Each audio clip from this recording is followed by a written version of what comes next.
the goal of problem 3 from discussion section was to help you to understand how to write the Verilog code for your Lab 3 in an efficient manner, writing code to write your code for you.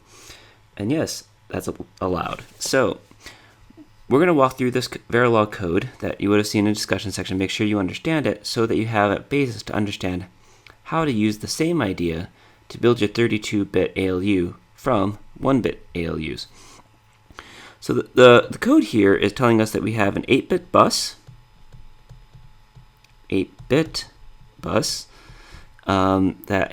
so it's going to have this type of notation. It's got 8 bits and it's an input. And what you'll notice is that we're taking successive inputs from the bus and chaining them together in a bunch of OR gates. And so let's walk through and see how this works, and we'll look at what the wires are doing. So our first OR gate is taking in 0 and in 1. So that's going to have, we're going to break off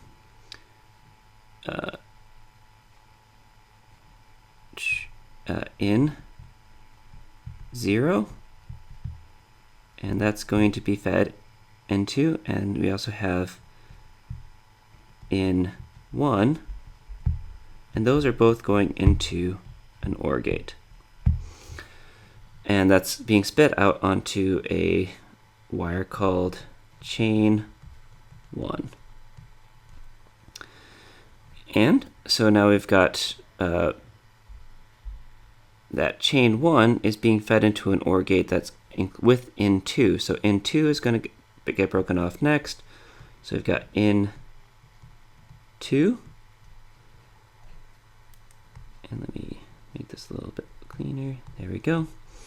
And now we've got our next OR gate. Then we've got chain 2, which was the output of this guy,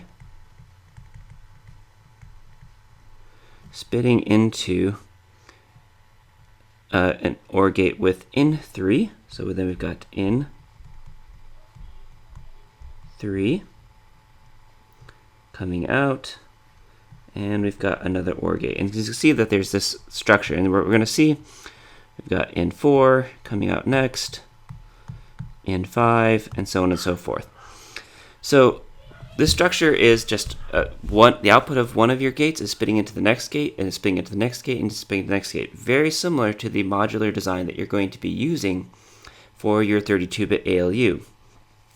So one option that you could do to create this is you type out the first line of code, and then you copy, paste, copy, paste, copy, paste. However, that's very error prone because you have to make sure you change each of the indices and change from the first line to the second line, going from in to chain, and make sure everything is being changed correctly. And then you can also do a final edit on this. So rather than do copy, paste, and edit, what we recommend is that you write some code. And again, we assume that you guys know how to read this code. This code can be used basically for writing every one of these later parts of the chain. And it's reliable. Once you write it, it'll spit out in a format that you can just copy and paste into your Verilog program and make it work. And so just like we had that OR chain on top, what you're going to be creating for this later section is you're just going to be having the output of one module spit into the next module, so on and so forth. So you're going to see some of the same behaviors, and you're going to see a lot of the same things happening where you've got a bus with let's say 32 bits on it. Let's call this one X, and you've got Y, which is another 32-bit signal, and you're just going to be stripping off 1 bit for each of these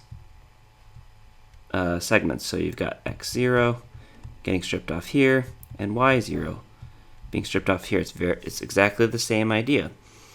You've got your control bits being portioned off into every single one in exactly the same way across each of the control signals and for the 1-bit ALUs. So take advantage of the fact that this is repetitive. Don't do copy and paste and maybe make errors. Write some code that'll be less error prone and ultimately be a little faster.